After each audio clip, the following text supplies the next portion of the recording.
আপা আপা মনে ঘুমাইতাছে কই আপনারা আপা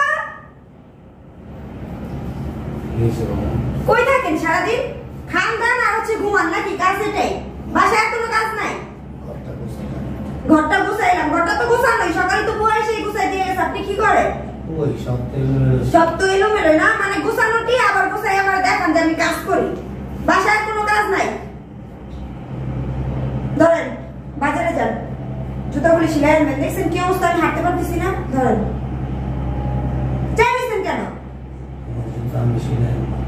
তো কি হয়েছে বাবা মান সম্মান একেবারে কমে যাব জুতা সেলাই করে আনবো কোনটা আমার স্বামী এত কষ্ট করে হ্যাঁ হাড় ভাঙা পরিশ্রম করে বিদেশের বাড়িতে আর আপনি কি করেন পয়সা পয়সা সব টাকা গুলি শেষ করে ফেলেন খায়া দেয়া আর খালি ঘুমান সুযোগ পাইলেই যায় ঘরে ঘুমান রাস্তায় মানুষ দেখলে কি করবো আমাদের এমনি যে অনেক কথা কয় আপনার প্রায় সময় দেখি বাজার আর আপনি চুপ থাকেন বাজার সাথে তখন বলতে পারেন না যে বাসায় তো কোনো পুরুষ মানুষ নাই এই জন্য আমি করি আমার বৌমা আমারে দেয় পাঠায় এইভাবে বলবে নেন ধরেন ধরেন কাজে মানুষজন দেখে আমারে খারাপ বলে মানুষজনেরটা আপনি খান হ্যাঁ আমার স্বামী কি কষ্ট করে এই টাকা পয়সা পয়সা আপনি খান তোমার স্বামী আমার তো ছেলে তো কি হইছে ছেলে দেখা ছেলেরা বাবার জন্য কষ্ট করে বাবার জন্য কষ্ট করে না তাহলে বাসায় একটু কাজ করে খাইতে হইব না একদিন কি করছিলাম 3 দিন না খাওয়া রাখছিলাম ওরকম আবার শুরু করে দিমু আর এবার তো মাইকে দিমু গায়ে হাত তুলতে আমাকে বাধ্য করেন না তাড়াতাড়ি যান আমি জানি এই যে মনে রাখেন আমি কিন্তু আপনাকে বারবার বলতেছি মাইক খাবেন না আমার হাতে টানবেন এই নেন ধরেন জুতাগুলি সিল করবেন আর এক প্যাকেট জয়া নিয়ে আসবেন আমার জন্য ডাক্তার কাছে যা বলবেন ডাক্তারে দিয়ে দিব বুঝতে পারছেন আপনি যান ভালো করে সিল করে নিয়ে আসবেন নাহলে আপনার খবর আছে যান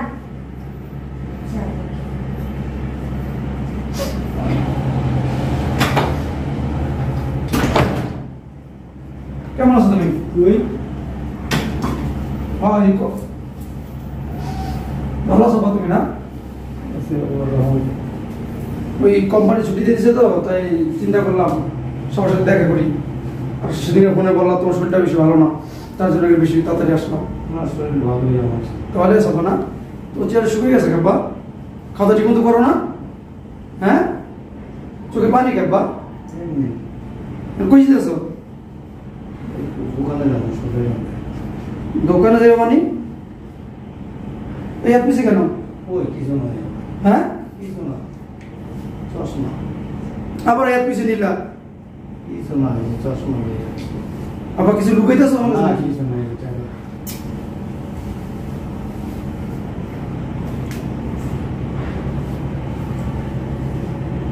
এটা কি বা এটা তোমার জুতা না তোমার বউর জুতা তোমার বউর জুতা তোমার হাতে কেন আবার কথা বলো আব্বা আসো এখানে বসো বসো তুমি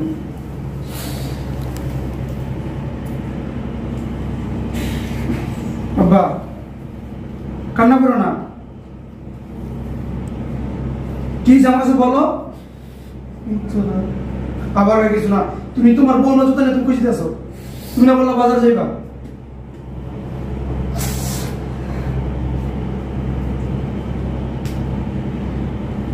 শিখা হ্যাঁ এই মাত্র কোনো খোঁজ নাই খবর নাই এই তোমাকে চমকে দিলাম একটু ও আরে বাবা আপনি এখানে বসে রয়েছেন বাজারে না যাবেন আর জানো না কখন থেকে সকাল থেকে শুরু করছে আমি বাজারে যাব আমি বলতেছি যে বাজারে যাওয়ার দরকার নেই আপনি অনেক অসুস্থ যাওয়ার দরকার নেই সে বলতেছে যে না আমি বাজারে যাব একটু হাঁটাচলা করবো আমার ভালো লাগতেছে পরে আমি আর কি করবো কাও আমি বাধ্য হইয়া পরে আমি বলছি আচ্ছা ঠিক আছে তাহলে যান উনি যা যা করে জানো না যা যা বলে আমি তাই তাই করি আর কি করবো বাধ্য হয়ে করতে হয় যে কালকেও যাইয়া ডাক্তারের কাছ থেকে ওষুধ নিয়ে আসছি অসুস্থ শরীরটা অনেক খেয়াল করো না তুমি কি বলো আমার বাসায় কেউ আছে উনি ছাড়া ওনার যদি খেয়াল আমি না রাখি তাহলে খেয়াল রাখবো কার বলো ঠিকমতো খাবার দাও কি যে বলো তুমি সকাল থেকে 2 বার খাওয়াই ফেলছি জিজ্ঞাসা করো ফল কাইটা দিছি ফল খাইছে ভাত খাওয়াইছি নাস্তা করছি অনেক কিছু করছি জানো না তুমি কি যে বলো যে ওনার আমি খাওয়াই না না জিজ্ঞাসা করো তুমি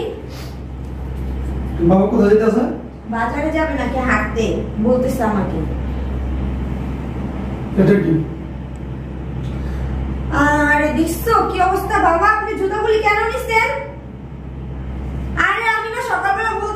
জুতাগুলি আমার একটু বাজারে যেতে হইব, জুতাগুলি সিলাইতে হইব। ওইটা মনে শুনছে, শুনে মনে যাচ্ছে এখন বাজারে যেতেছে, জুতা আমাকে না বলে আপনি জুতাগুলি কেন নিয়ে গেছেন বাজারে? দেখছো নাটক নাটক করার সময় লাগে তুই। কিসের নাটক? থাপ্পড় হ্যাঁ? কেন? আর অবস্থা দিছিস কেন তুই? আমি দেই নাই তো, সে নিছে। আমার কথা বলছ? এই যে বাবার জন্য আরামাস করতেছি, এত বড় হয়েছে, এই আমার বাবার জীবনে আর কষ্ট দেয় না। এই যে বিদেশে থাকতেছ, আরাম করতেছস, এই যে বাড়িতে থাকতেছস, আমি বিদেশ গেছি জানোস, সব বাবার অবদান। যে বাবার কারণে জীবনে কষ্ট দেই নাই, আর তুই সেই আমার স্ত্রী হইয়া তুই আমার বাবাকে দিয়ে তোর জুতা শিলাস। আমার বাবাকে তোর চাকর? বিশ্বাস করো আমার বাবাকে তোর বাবারটা খায়? না। হ্যাঁ, না। তোর সাহস কত বড়, তুই তোর জুতা আমার বাবাকে শিলাইতে পাঠাইতেছ বাজারে? আমি পাঠাই নাই, উনি আমার কথা বলতেছস তুই? উনি তো গেতেছে। উনি গেতাছে কিরে? আমি তো তোর সাহস দিকে বাঁচতাছি না। হ্যাঁ, আমি যখন তোর ফোন দিতাম না, যদি বলতাম আব্বা শোনা কেমন, না বইলো না, এই বাবু এই কত সুন্দর, আমি খাওয়াইতেছি, আপেল খাওয়াইতেছি, কুমলা কেটে দিতেছি, এই পাও টিপা দিতেছি, মাথা পানি দিয়ে দিতেছি, পান বানাই দিতেছি, উঁচুর পানি আগাই দিতেছি। আমি তো ভাবছি তুই কত ভালোবাসা আমার বাবাকে। এই ভালোবাসা ওখানে তো সব বিনা ছিল। হ্যাঁ কিরে? আমি কিছু করি নাই। কিচ্ছু করিস নাই? না। উনি ইচ্ছা করে নিয়ে গেছে জুতাগুলি, আমি দেই নাই। আমার বাবার চোখের পানি ঝরতেছে, আমারও ইচ্ছা করে নিয়ে গেছে। আমারও ইচ্ছা করে নিয়ে যাইতেছে। আর উনি নিয়ে গেলে বস। আবার কথা বলতেছিস তুই?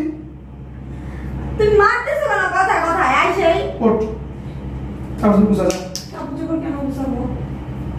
তোর রাখবো না। কি বলো এগুলি? হ্যাঁ, তোর আমি তালাক দিব। না, এগুলি কি বলতেছো? তালাক দিব মানে? তোরা আমি তালাক দিব। যে স্ত্রী আমার বাবার কষ্ট দেয়, আমার বাবার খেয়াল রাখে না, দরকার নাই তোমার মনে স্ত্রী। এই আমি প্রবাসে কেন গেছি? হ্যাঁ, আমার বাবা যেন শান্তি থাকে, সুখে থাকে, তুই ভালো থাকস। তুই কি দিতেছস? আমি তোকে সুখে শান্তিতে রাখতেছি প্রবাসে কষ্ট করিয়া, আর তুই আমার স্ত্রীরা আমার বাবার কষ্ট দিতেছিস, আমার বাবার দিয়া তুই জুতা সেলাইতে করতে বাজারে পাঠাইতেছিস। তোর সাহস দেখে আমার কি বল, তবে ও যে কাজটা করছে ক্ষমা পাওয়ার যোগ্য না। ছোট মানুষ। কে ছোট মানুষ? ও ছোট মানুষ, রোজ ছোট এত নাটক কিভাবে করলো? আমি যখনই বলতেছি তোমার ব্যাপারে জিজ্ঞেসি, সব কত কথা বলছে আমাকে, তোমার ওষুধ খাওয়া দেয় ঠিক, কত ওষুধ পানি আগাই দেয়, কত তোমার সেবা যত্ন করে, রাতে তুমি বলে ঘুমাইতে পারো না, পা চাবায় তোমার পা টিপা দেয়। হ্যাঁ, এগুলো কি ছিল? শোনো বৌমা, ওর মা যখন মারা গেছে না, তোমার তার বাড়ি একেবারে শূন্য ছিল, অন্ধকারাচ্ছন্ন ছিল, একটা ভূতের বাড়ির মতো লাগতো আমার কাছে। কারণ যারা নিয়ে দীর্ঘ জীবন সংসার করছে, সে হঠাৎ করে আমার ছেড়ে চলে গেছে। আমি নিঃসঙ্গ হয়ে পড়ছিলাম। তারপর অনেক শখ করে আমি ওকে বিয়ে করেছি। কেন বিয়ে করেছিলাম জানো? আমার ঘরটা বলা থাকে, আমার ছেলের বউ আসবে, আমাকে মেয়ের মতো করে আদর যত্ন করবে। একটা সময় হয়তো আমি আমার শাশুড়িকে ভুলে যাব, কিন্তু সেটা বিপরীত হয়ে গেছে। আমি তোমার শ্বশুর, আমি একটাবার যদি ভাবতাম যে আমি তোমার বাবা, আমি কতটা সুখী হইতাম জানো? তুমি টাকা দিয়ে আমাকে এমন এক বাবা, যেগুলি আমি নিজেই লজ্জা করতাম। তারপর আমি কিছু মনে করিনি। কেন মনে করিনি জানো? তুমি আমাকে শ্বশুরও ভাবতে পারো না, বাবাও ভাবতে পারো না, কিন্তু আমি তোমাকে ছেলের বউ ভাবতে পারছি, নিজের মেয়েও ভাবতে পারছি। মনে হচ্ছে ছোট, আমার মেয়ে যদি থাকতো আমি তাই না দিতাম, করতাম, সে বাবার কাছে অনেক কিছু আবদার করতো, আমার সংসারটা সুখের হবে। আমি সব কিছু ভুলে তোমাকে নিয়ে থাকবো। আমার একটা মেয়ে আছে, একটা ছেলে দেশের বাইরে থাকে। বাবা, আমাকে মাফ করে দেন বাবা, আমার ভুল হয়ে গেছে। আমি এতদিন যা অন্যায় করছি সেটা আমি ক্ষমার যোগ্য না বাবা, তারপরও আপনি আমাকে মাফ করে দেন। আমি অনেক অন্যায় করছি এতদিন আপনার সাথে। আসলে আমার উচিত ছিল আপনাকে আমার বাবার চোখে দেখা, বাবার মতো সম্মান করা, কিন্তু আমি সেটা একটাও করিনি। বাবা, আপনি আমাকে ক্ষমা করে দেন।